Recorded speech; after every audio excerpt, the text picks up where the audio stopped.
Queridos irmãos e irmãs, a liturgia de hoje nos fala de despedida. As duas leituras têm pontos em comum, pois quando nós falamos de despedida ou despedir-se de alguém e de pessoas, imediatamente nos vêm sentimentos de tristeza. Dizer adeus para alguém é triste. Mas nas despedidas que hoje ouvimos, seja de Jesus no Evangelho e de Paulo à comunidade de Éfeso, aqui nós percebemos uma grande revelação que Jesus encheu naquele tempo, e Paulo também, aqueles que estavam à sua volta. E sobretudo hoje, enche-nos de uma grande e verdadeira alegria. Estamos no discurso de Jesus da despedida antes da sua paixão. E durante essa semana, a semana de oração pela unidade dos cristãos, a igreja nos traz esta oração chamada a oração sacerdotal de Jesus. Um tanto longa, mas belíssima e profunda, onde Jesus vai recomendando os discípulos ao Pai. Ou seja, antes de deixar este mundo, Jesus os deixa e nos deixa no coração de Deus. Ele mesmo disse que, voltando para o Pai, enviaria o Paráclito e não nos deixaria órfãos. Mas ainda o Paráclito não veio. E nós já somos colocados sob a proteção do Pai na oração de Jesus. Paulo se despede também da comunidade de Éfeso e coloca essa comunidade sobre o olhar de Deus. Ele ficou mais de 3 anos evangelizando. Agora é preciso partir, mas a comunidade não pode se dispersar e nem deixar de testemunhar o Evangelho. Jesus Cristo diz que nos consagra ao Pai, porque não estará mais no mundo. Enquanto esteve no mundo, foi levando os seus para Deus. Pôde protegê-los dos falsos profetas, dos inimigos de Deus e de tudo aquilo que poderia afastá-los da grande mensagem, o amor que Jesus veio trazer. Paulo também fala da palavra consagração. Eu vos consagrei a Deus, enquanto estive convosco.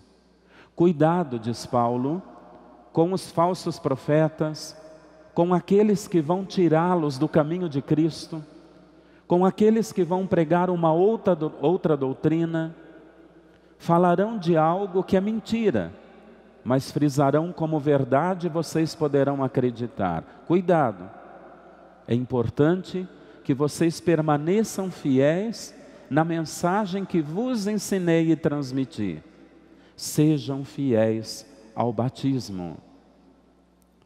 Jesus Cristo fala desta consagração. Não só nos recomenda ao Pai, mas pede que o Pai nos consagre. Por quê? Porque Ele se consagrou primeiro. Ele nos amou primeiro. Por isso Ele se consagra na verdade, para que também sejamos consagrados na verdade. A palavra consagração, o que significa?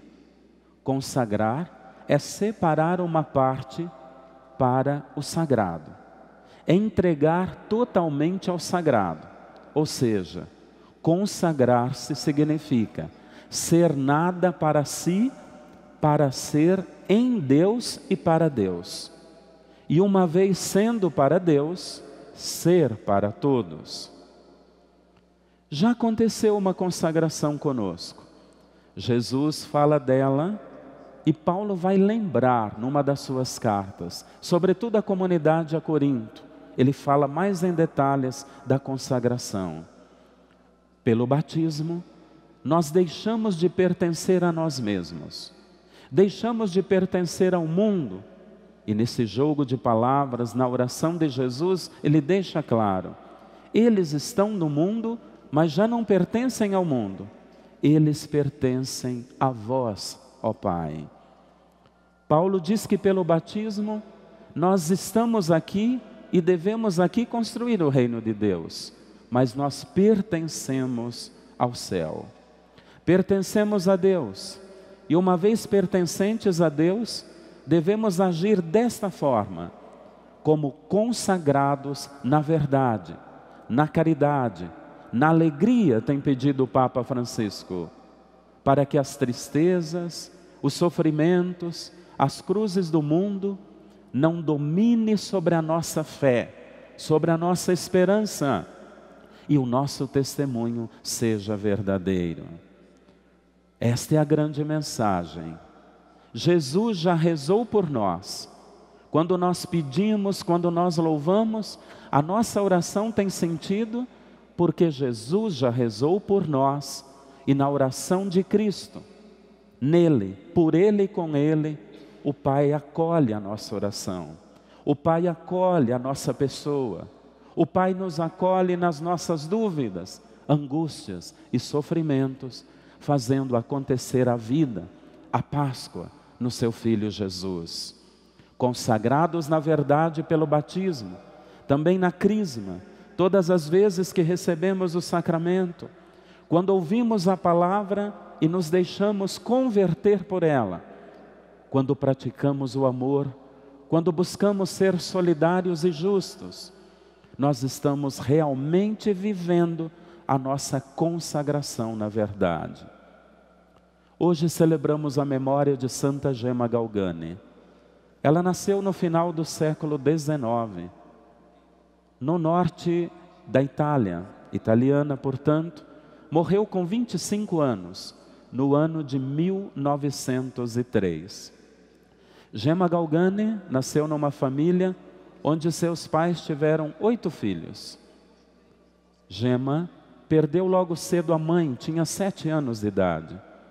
Aos 19 anos perdeu também o pai e foi morar e trabalhar com a família Giannini, que tinha uma farmácia.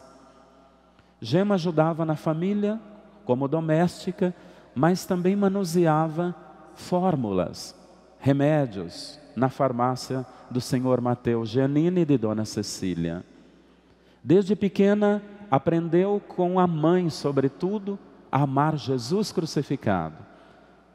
Uma vida de oração intensa, dedicada à oração, Gemma foi se assemelhando a Jesus, sobretudo nos seus sofrimentos.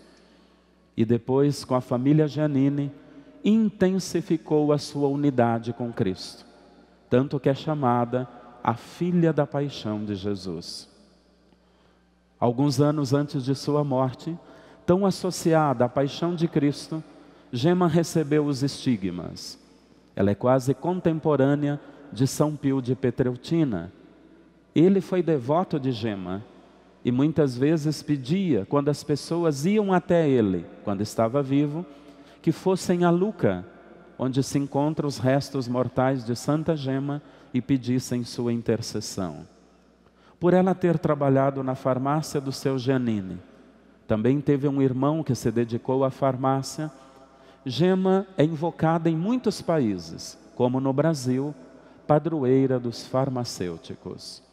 Gemma, consagrada pelo batismo, se consagrou, foi uma leiga, olha o ano laical, se consagrou no mundo e soube testemunhar não só a presença do Cristo sofredor, onde expressa amor supremo e incondicional pela humanidade, mas soube apontar sinais de Páscoa pelo seu testemunho de fidelidade a Cristo. Testemunho na verdade, onde diante de tantas tentações, não se deixou vencer por elas, mas até a morte, realmente foi fiel a Jesus, na verdade e na caridade. Que a exemplo de Santa Gemma Galgani, possamos viver nossa fidelidade batismal, nosso compromisso com Cristo, que a cada